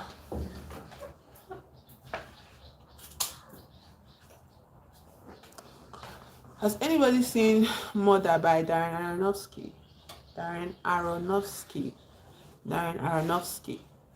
I watched that movie. I started the movie last night. I completed it this morning because it was a lot. Like, it's such a heavy story. And I made a whole, like, I took down notes so that I'll try to, like, express my feelings about the movie, horror movie. But one of my phone subscribers joined the chat, and he has been following the story, so I'm narrating the story. So let's finish with Kite Runner, then we'll go on to the horror movie that I watched, which is what do you call it, Mother by Darren Aronofsky. Yeah, I wonder if anybody has seen that movie though. Has anybody seen Mother? There's a Mother too. that I've seen, but that one is Korean and I've watched it I think 2 times. It's by Bong Joon-ho, the director of it. Yeah, Bong Joon-ho, the director. And the story is so. The story is not this kind of like, I don't know. I feel like good movies, you are not supposed to come to any sort of catharsis by the end of it. For me, I feel like a good movie is one that you never actually see it end. Yeah, and it's not like you don't like when you get to the end of it. Oh my god, my data has finished. How to? My data has finished.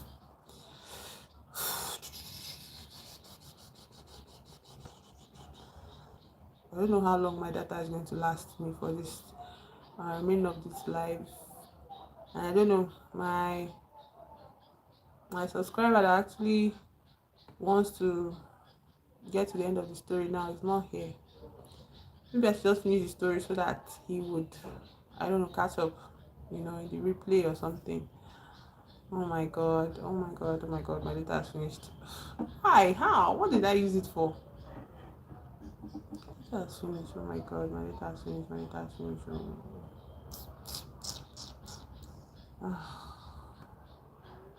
I still have several minutes to go. My data has finished. Oh my god, oh my god, oh my god, oh my god. I don't know. Should I just narrate the story and then um maybe the person would watch it? Maybe Daniel would watch it after I'm done. Oh my god, why? What did I watch? What did I use with my data? That MTN, MTN. If you are not buying that, they are extremely focused data plan. Any other one you buy, they'll just be rushing through it for you. Like they'll just finish it, and you can barely use it. How many times have I used to stream now that this data is finished? Oh my god, I should have checked it out before I even started. Ah,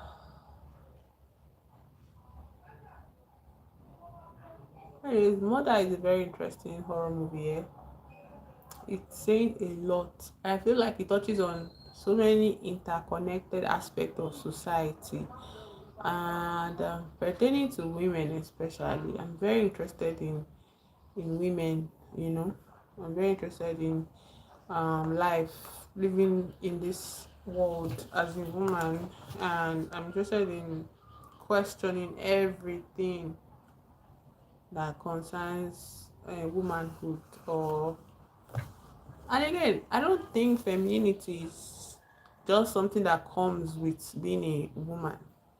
I don't believe that. I feel like femininity is just this cluster of bioessentialist ideas that is indoctrinated into children and making them, putting upon them this expectation to perform certain roles so that the society that the people that are indoctrinating them created will continue to function. Yeah.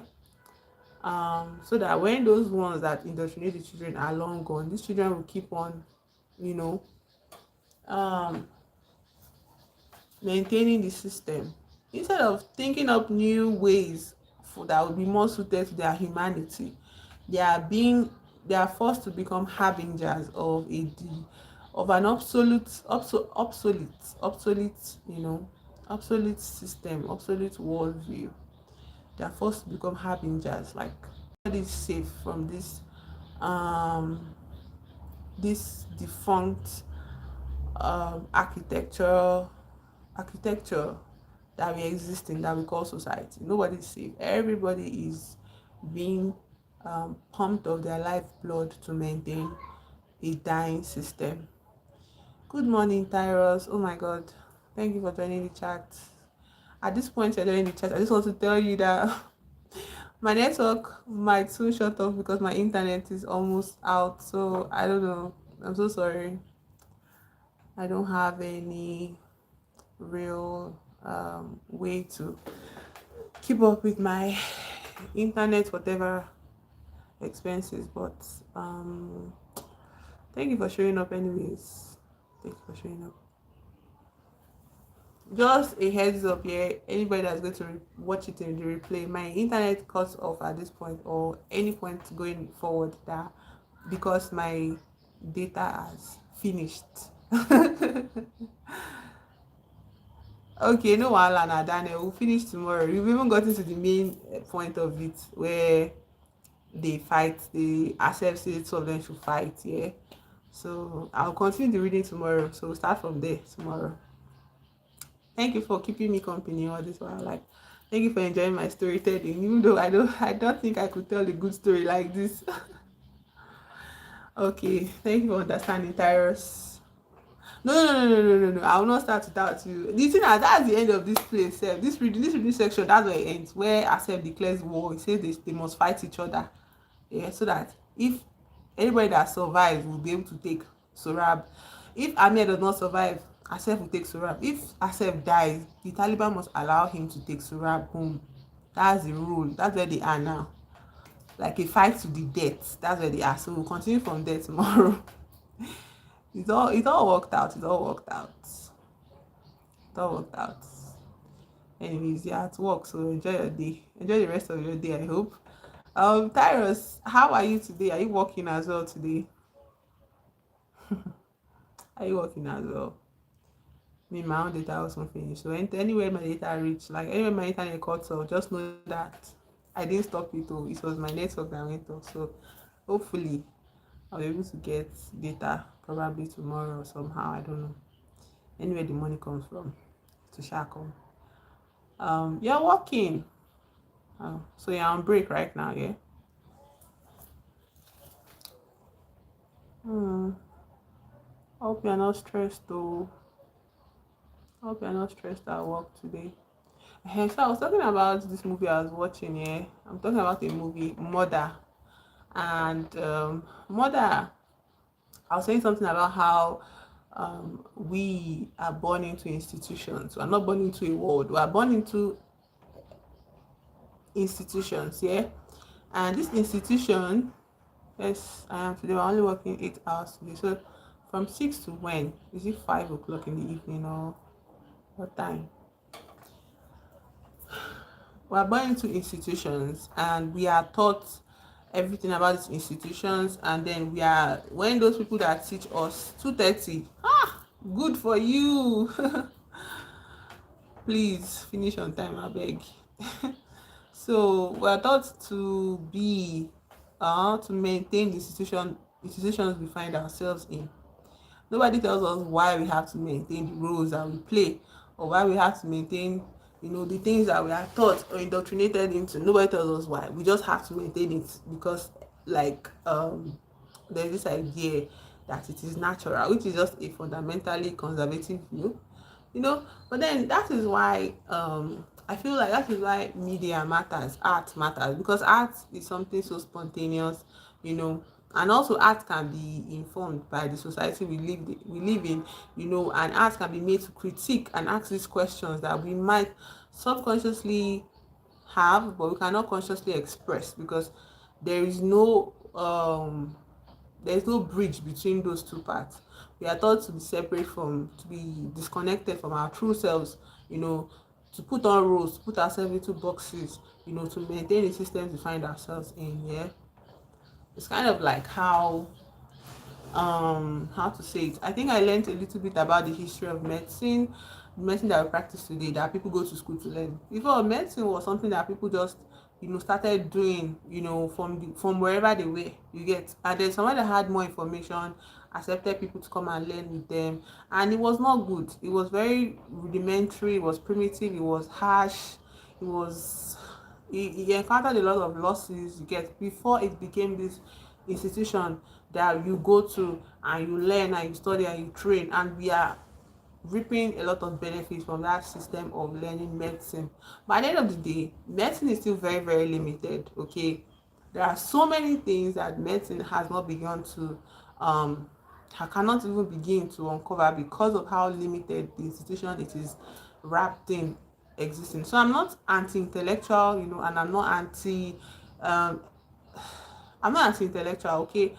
I'm all for, just because this institution is helping us, I think we need to also expand, broaden from here. And I like that there are research institutions that ask these questions, that break the bounds of this learning that we think we already know. They break the boundaries, they spend so much time, dedicate their lives to doing more, to find out more about medicine. And it's like we are doing that for medicine because we have encountered the issue of what cancers, autoimmune diseases. We've encountered a kind of sickness that um is beyond what we've always known, and we have to discover new ways of treating them and healing it, and making life better, improving life expectancy for people.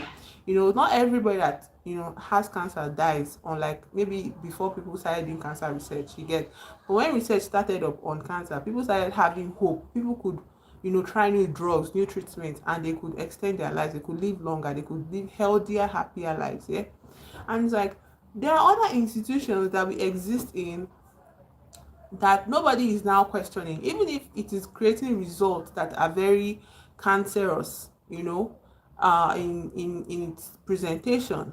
Institutions like marriage, institutions like the family, okay, those two institutions, nobody is breaking the boundary of what it is. Nobody's asking questions of these institutions. Everybody just assumes that this is how marriage is and it should continue to be like that. And I'm not saying everybody, I'm sure that there are a lot of people questioning it, the groups of people questioning it, intellectuals questioning it. But like the majority view of it is just the same harbinger style of existence, where children are born. This is your father, this is your mother. We barely learned how to even push the boundaries of what the nuclear family that people are still fighting not to uphold anymore. People are like, no, let's keep the nuclear family unit, even though the nuclear family unit is one of the most destructive institutions existing today. Yeah, in the nuclear family unit, the evil that goes on between there, that harms children, that harms the mother, that harms even the father themselves. Everybody is harmed in this system, in this institution of family. But like nobody is doing research. Oh, what if we don't have to live like this? What if there is another architectural design to family? What if marriage doesn't have to be this box of expectations and expected rules and demands upon one person? What if reproduction could be different? Yeah, what if we questioned why? What if? But nobody's asking questions of that system, because only one group of people suffers the most out of it under that system. And there's this level of bioessentialism that is foisted upon this group of people, from the moment they are born to grow into adulthood.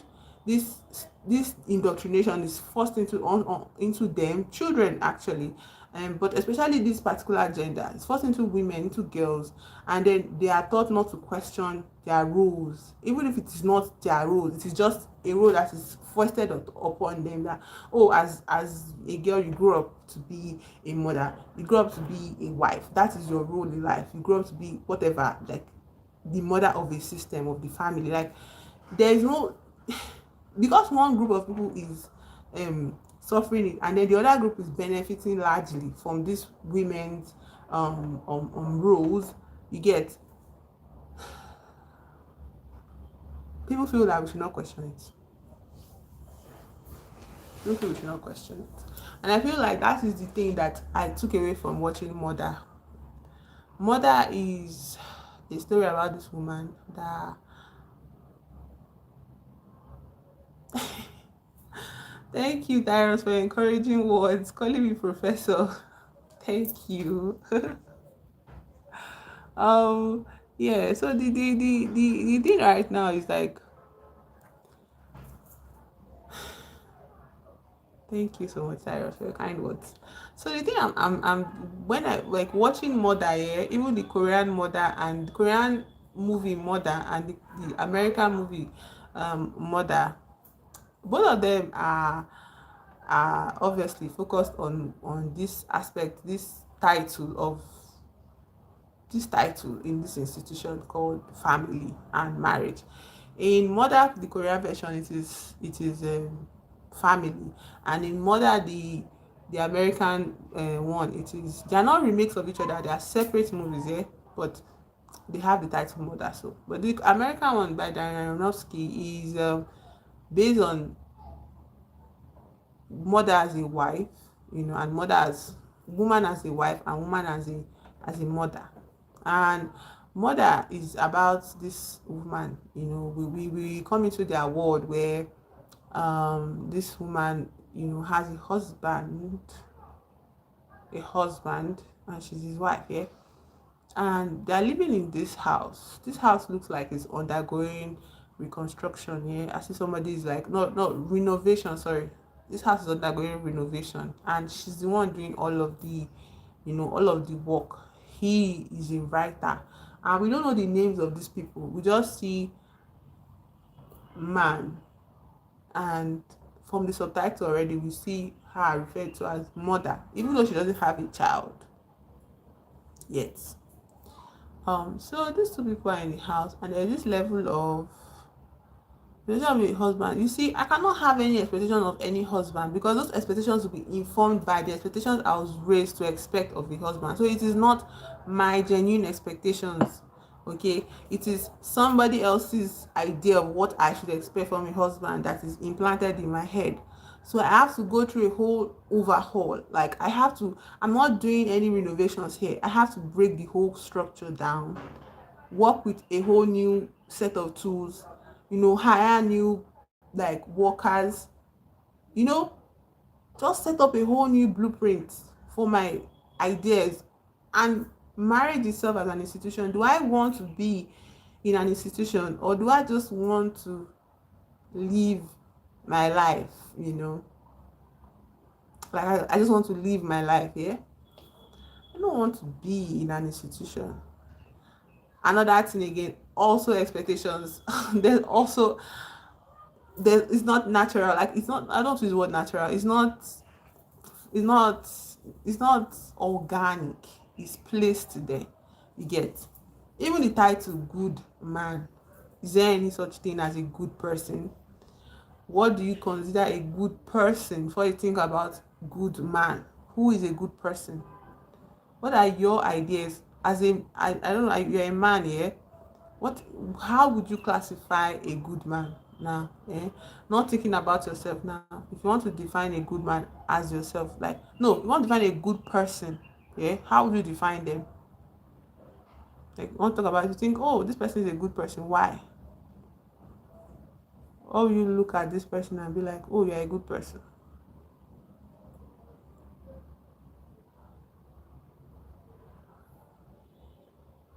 How would you think of it as a good man, good person?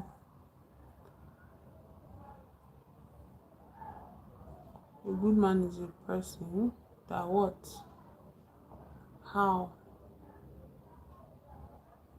What makes them good? What would you call it? Why would you use the title of good for that person? Why use the title of good for that person?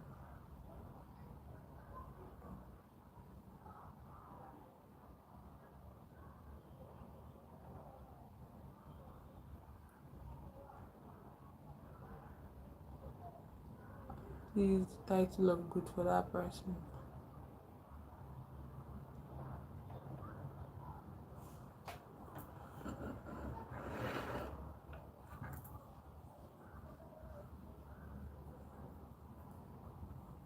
Everything that we've been taught to appreciate, like everything we think, like, we appreciate. How are we so sure that it is coming from us and not from what we are made to recognize as good qualities? Yeah, like, if you want to do something right, I feel like we have to question everything.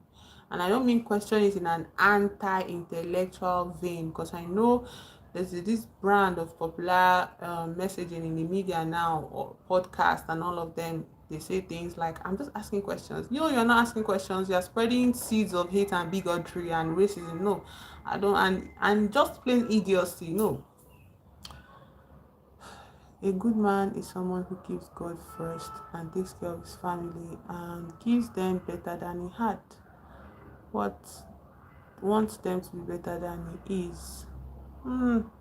All of those feel cool, like on paper, yeah. Just to kind of, not like I don't agree to an extent, but it's just, what about people that don't believe in God?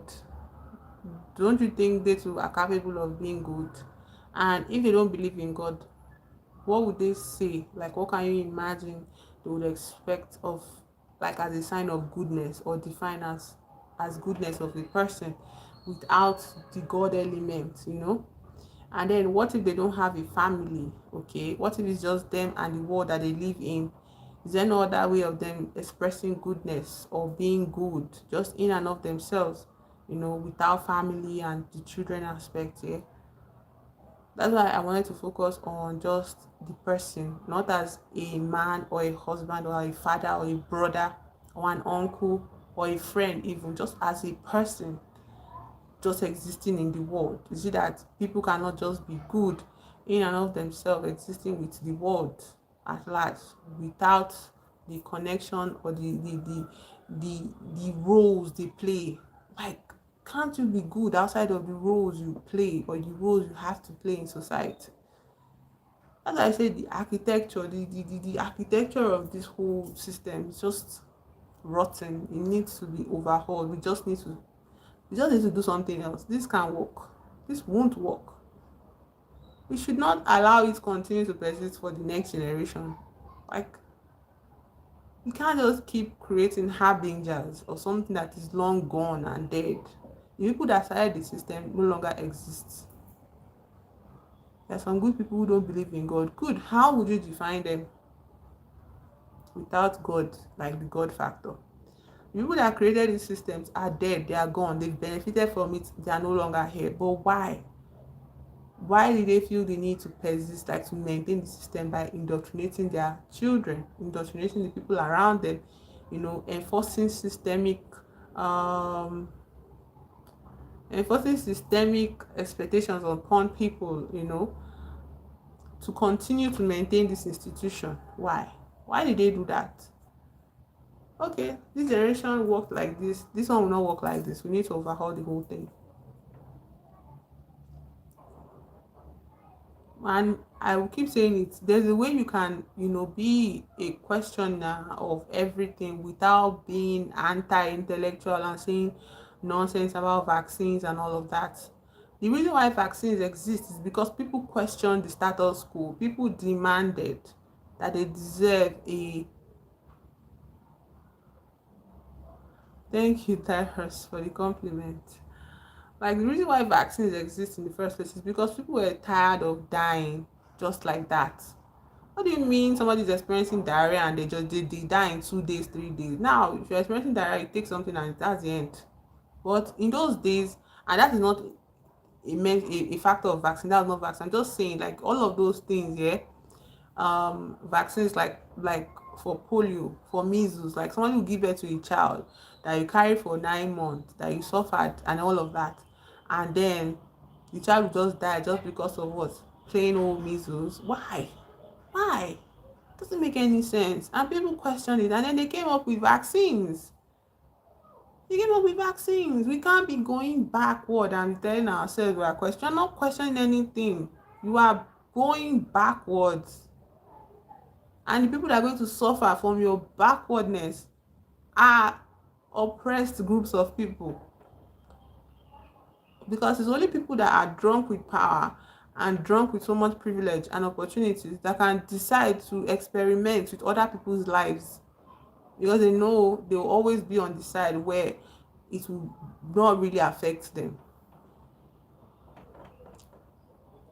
Like, you don't question things like vaccine. That's not where we are. You should question why people are even having diseases in the first place. Thank you, Tyrus. Thank you for spending time with me. Thank you for spending your break with me. I really appreciate your time. You should question why people are like so. Going back again, let's just dial it back to mother here. Where we should be as a generation is, like, we should not suffer diseases anymore. That's what we should be as a generation, not questioning why people should have. We should question why disease still exists. We should have evolved past, you know, these pathogens, these viruses. We should have evolved. But no, we are going back. We're dialing back. Why? Me, I'm not dialing back with them. I'm moving forward, I beg. I'm evolving. I don't know about anybody else. I will not join anybody on their train of backwardness to evil and the dark ages. I'm not on that train, my dear. Forward ever. Like, get the fuck out of my way with your backwardness, with your refusal to use your brain. Get the fuck out of my way. So, anyways, watching Mother was an experience because, first of all, I'll be honest. Before I watched it, I've seen a movie review of it like last year or last 2 years. I've seen one review of it and I watched it because I just enjoyed this person's takes, and this person's essays, and I was like, oh, this is interesting. Maybe one day I'll watch this movie, but I never watched it until just yesterday. So I tried my best not to carry that person's inferences and conclusions and theories in my head as I was watching, but it was hard not to because it was very glaring. Yeah. So the most glaring thing for me is the whole religious angle, you know.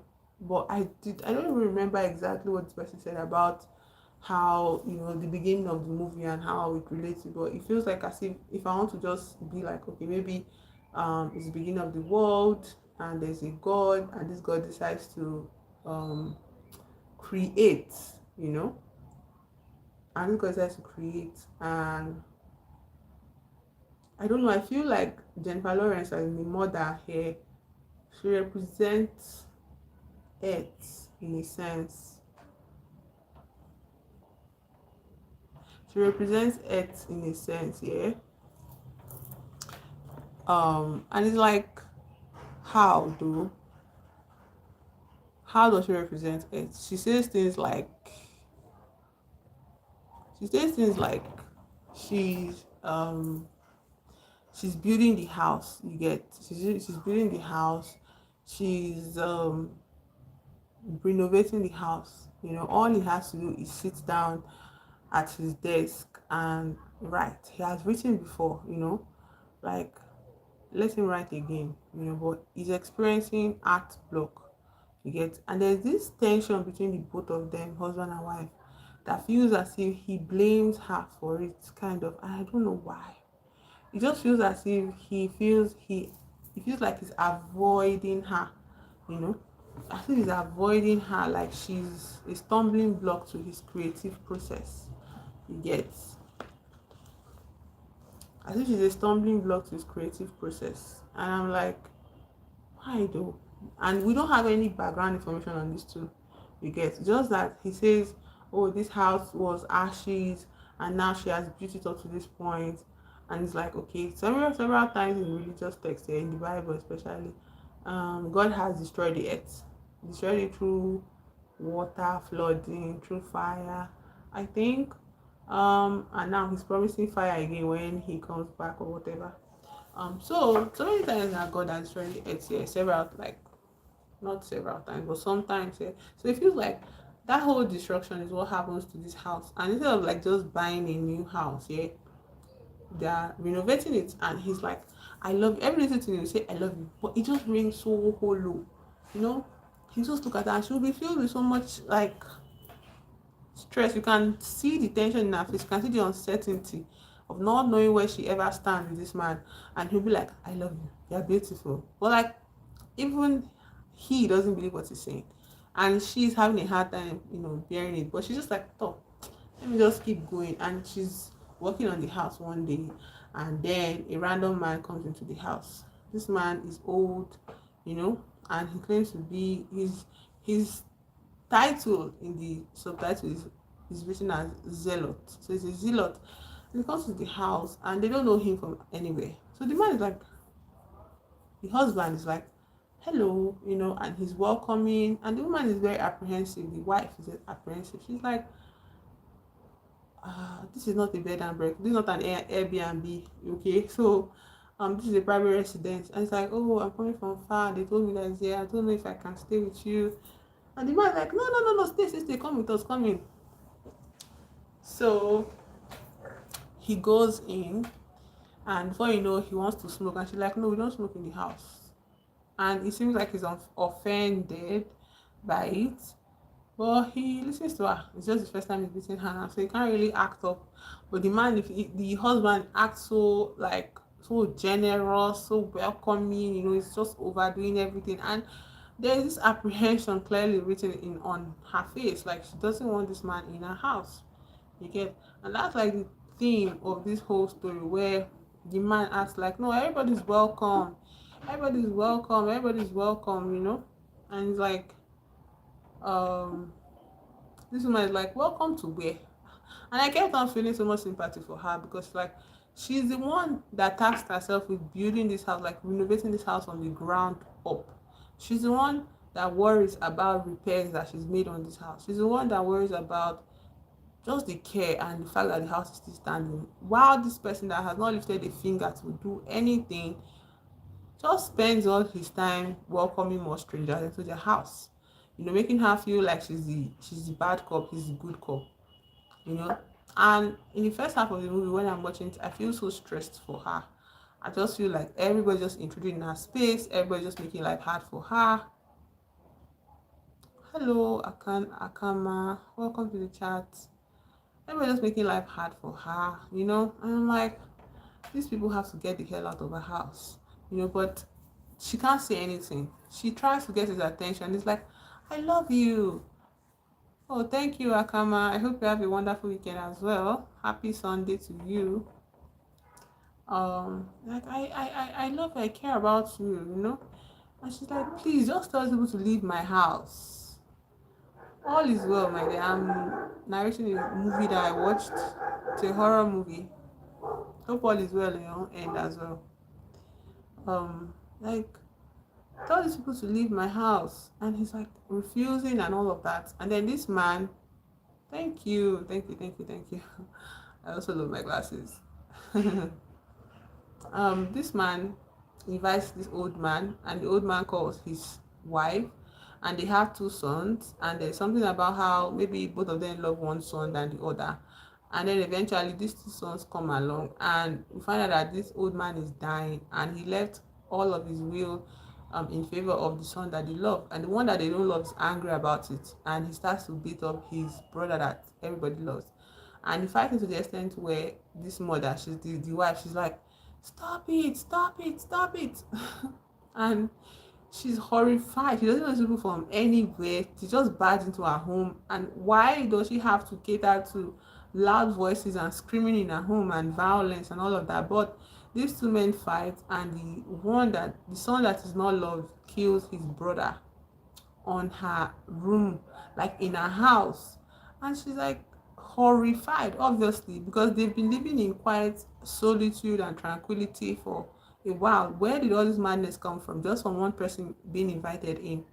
And next thing you know, the husband has to step in and carry this boy to the hospital, this boy that was struck down, and the other brother runs away. And she's like crying, the wife is crying, like, what is all this here? And she's like, please don't leave me alone. She's telling the man, her husband, not to leave her alone. He says, no, I have to help them. I want to go to the hospital. So all of them leave the house, both the old man, his wife, and the son that has been struck down, and the wicked son.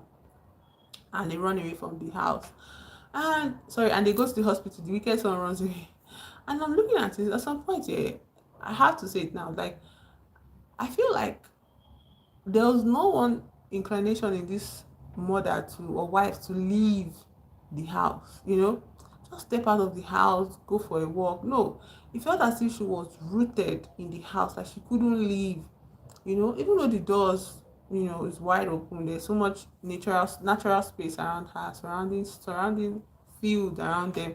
She could have just like taken a walk one day and just like walked and cleared her head. But no, she spent all of her time as if she was rooted in the house. So she's scared. She's by herself in the house at night, and everywhere is like getting dark. Sunset is coming. So she locks all the doors, goes around trying to clean up the blood and all of that. And she finishes cleaning up the blood, and she discovers there's a rot in the wood that she has actually repaired. Why is the rot there? She traces it down to the basement, and she sees some kind of setup in the wall, and then she ends up breaking the wall, and she sees there's another room inside where there's like a tank of diesel and all of that, but all of that is to heat up the house. And she's like, okay. She goes back upstairs, and there's nothing she can do. She just places a rug over the stain, over the rot, the wood, the rotten wood, yeah. And then she looks around and discovers that somebody is in the house with her, and it's very scary because the way the film is being shot, we are just following the mother. We're not seeing any views, as if we are just seeing through the eyes of this woman, this wife here. And the scary is, it's not scary as much as it's just so much tension, in the story. I'm like, and you can't see, below her body, except you get like these few wide shots. You just see her back, you just see her body, her form. But and then she's like, the door she locked is open, and I'm scared. She's scared.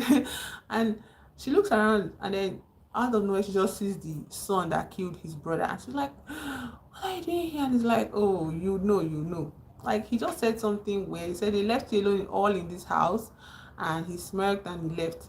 So as soon as he left, the whole family came back. His family came back with her husband, and they now, the mother was crying, like the mother of the boy that died was crying because her son has died.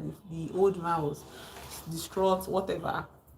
Then the husband is like, she's telling the husband, like, this can't continue. I don't know these people. Why are they in my house? Let them go. And he's like, no. We have to just, relax and all of that. And then before they're holding a funeral, like, not funeral, a memorial service in her home. So she goes up to just like chill, and she comes downstairs and there's people in her home. Where did you people come from? She's asking her husband, and all of them are wearing black. So it's like a memorial service in her house. People she doesn't know are in her kitchen, touching things that she has not even finished repairing. Yeah, everything is very fragile right now. So like, why is everybody touching everything? And all of them are like looking at her like she's the stranger, like she's the outsider. Why? And even me myself, I'm stressed by it. I'm like, why are all these people in the house? And this man keeps on acting like this whole generous, oh, I'm so generous, I'm welcoming everybody into my home. Oh, my home, my home, my home. Yeah, this is not your home. This is not your home.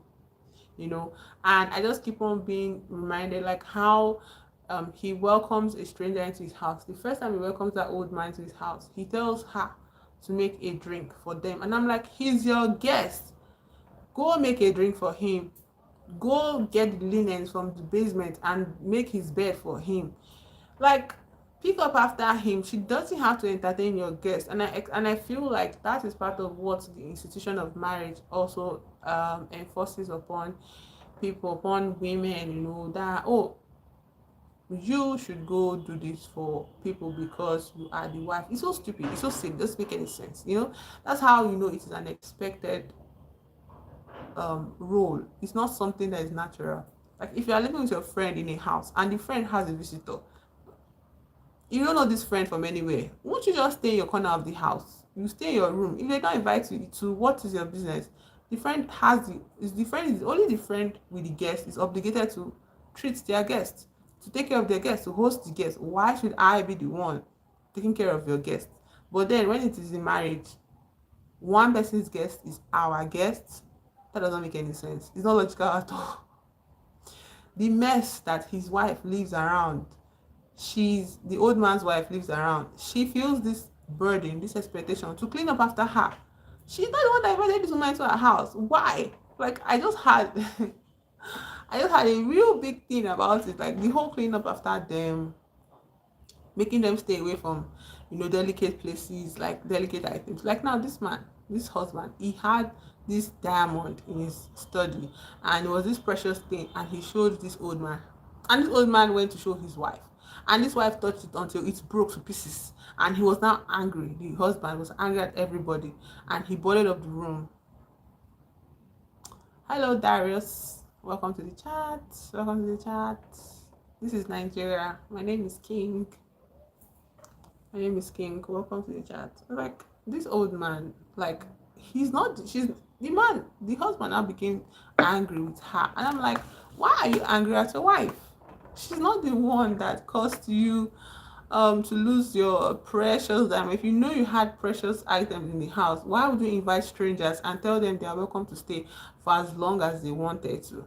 Like, that just seems so contradictory. So that means you don't really want them in your house. You just pretend you want them to, because eventually it's revealed that the old man is a big fan of this author, and he loves his work, and he traced him to follow him to come and, be close to the author that he likes.